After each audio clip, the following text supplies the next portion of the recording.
Are you feeling a little confused about how to define your target market? I totally understand. I'm going to share 8 questions you can ask to help you define your target market. Hi, I'm Nicole, the founder of Startup Fashion, and we help brilliant fashion business owners design lives they love by building businesses that succeed. You've probably heard it over and over. You need to define your target market in order to make sales in your fashion business. But it's not always clear how to do that when you haven't had any customers yet. In this video, I'm going to share with you the best 8 questions you can ask to help you define exactly who your target customer is so you can better connect with them and eventually make sales. The reason this is important is that once you've defined your target audience, this will drive how you create your marketing message and content. It'll affect how you choose the models who you put in your clothing for your product pages or for your lifestyle photos on your Instagram. Think about whether your customer will see herself in your brand when she sees your marketing content. Writing marketing copy that is relevant to your target customer at her life stage. Look for influencers to partner with who embody that lifestyle. All of this matters. Let's review the top questions you should be able to answer about your target market. Number 8, what is their basic demographic profile? Age, gender, location? This is the simplest form of defining your target audience, and these are metrics that are easy to input into digital advertising platforms. Location is important for both online and brick-and-mortar stores. So you might find that your swimsuits sell better in coastal cities or your handbags are more popular in urban areas. Number 7, what are their interests? How do they spend their free time and what are their passions? These will help you find ways to reach your target market. You can then tailor paid social and native advertising and partnerships and influencer marketing towards these interests. Number 6, what do they do for work and in what industry? By answering this question, you'll get a better sense of how to reach them. This is especially true if your clothing or product is something that they'd wear to work, right? Number 5, what's their household income and/or discretionary income level? Your price point is going to be highly correlated to the household income of your customer, so you want to make sure that you're priced correctly for the type of customer you envision. Number 4, what are they reading, watching, or listening to? Learning how your target market consumes their information and entertainment is obviously key to finding the right place to reach them. Number 3, what forms of communication do they use to express themselves?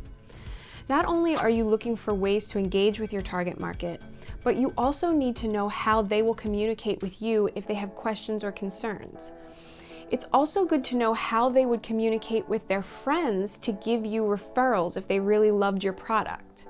Do they prefer to communicate via social media, digital channels like blogs and email, or offline in-person communication? Number 2, what brands are they buying now? This will, of course, include your competitor brands, but it should also include brands that you could align yourself with as complementary partners.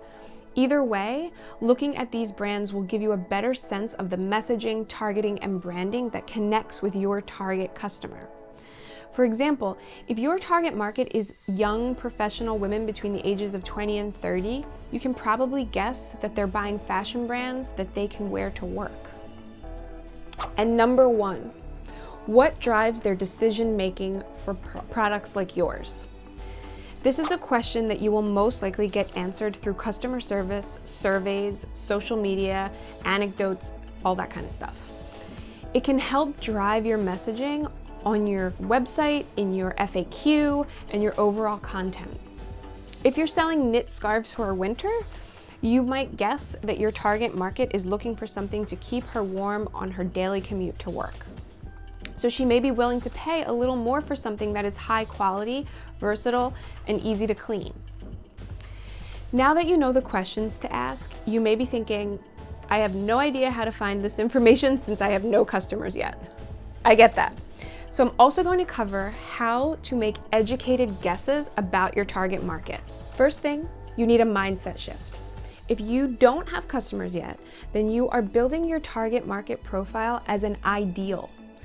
You won't know any of this until you start marketing and selling. So before that happens, you need a target market based on the ideal. Who is the ideal person you want to serve with your brand? Answer those 8 questions that we just went through from that point of view. If you have started marketing and selling, but still don't feel clear on your target market, then by taking a look at your own existing marketing and digital presence, you can also make some inferences based on data. Google Analytics has an extremely informative audience tab. The data here includes demographics, interests, device platform, geographic location, and more. If you have conversion goals set up for when people are making purchases on your site, which you should, you will also be able to narrow that down to understand the audience that is converting already. Also, Facebook Audience Insights provides similar information for people who have liked your Facebook page. You can get insight into what kinds of other brands' Facebook pages your community likes, as well as their general demographics. Once you've built up a solid hypothesis about the target market of yours, the next step is to go ahead and test it. Then continue to test it over time and keep improving it. Okay? So there you have it. If you enjoyed this video and want more tips for building and growing your fashion business, then hit the subscribe button and the little bell next to it so you can be notified of new videos and not miss a thing. Okay, until next time. Bye.